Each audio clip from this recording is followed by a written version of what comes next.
Hello বন্ধুরা, আজকে তোমাদের সাথে দারুণ এক মজাদার স্ন্যাক্স রেসিপি শেয়ার করব তোমাদের সাথে। তো ভিডিওটা সম্পূর্ণ দেখতে থাকো, ভালো লাগলে লাইক করে দিও। আর দেখো, প্রথমে তার জন্য একটা বাউলের মধ্যে 2 বাটি ময়দা বা 2 কাপ ময়দা, স্বাদমতো নুন এবং 3 চামচ সাদা তেল দিয়ে ভালো করে প্রথমে ময়াম দিয়ে নেব। ময়ামটা দিতে সবাই জানো, সেই বুঝি সেরকমই ময়াম দিয়ে নেব। আর তারপরে অল্প অল্প জল দিয়ে একটা শক্ত একটা ডো তৈরি করে নেব। তো আমাকে এখানে অল্প অল্প জল দিয়ে করে নিতে হবে, বেশি জল ব্যবহার করা যাবে না।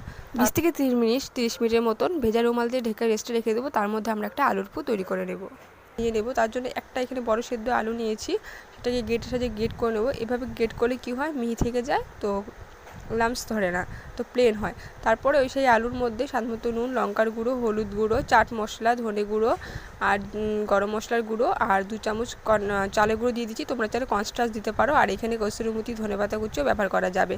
আর ঝাল বেশি খেতে চাইলে কাঁচা লঙ্কা দিতে পারো। তারপর পুরটাকে ভালো করে মেখে নেব। আর এটা আমাদের 20 থেকে মিনিট রেখেছিলাম, রেস্ট হয়ে গেছে। এটাকে আমরা পাতলা করে বেলে নেব। যত বড় বেলা যায় তত মানে পাতলা করে বেলবে, একবারে মোটাও না একবারে পাতলাও না। তো বেলে নিব এভাবে করেই, যেরকম রুটি বেলো।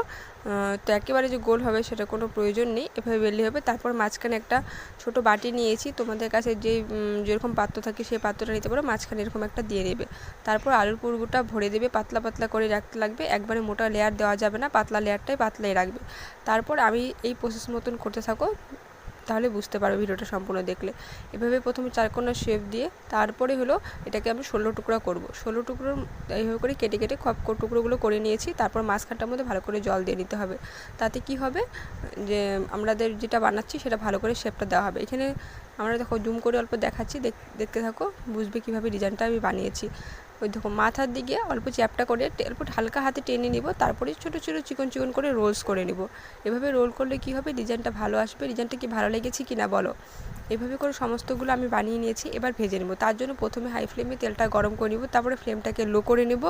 লো করে তারপরে আমি এখানে যেটা বানিয়ে রেখেছিলাম স্ন্যাক্সগুলো, সেগুলো দিয়ে লো ফ্লেমেই কিন্তু ভেজে নিতে হবে, তাহলে কিন্তু কুরকুরে হবে। একদম মজাদার স্ন্যাক্স সন্ধ্যার রেসিপি রেডি। আর তোমরা চাটনি সস সাথে সার্ভ করতে পারো। ভালো রেসিপি লাইক করে দেবো, শেয়ার করে দিও। Thank you.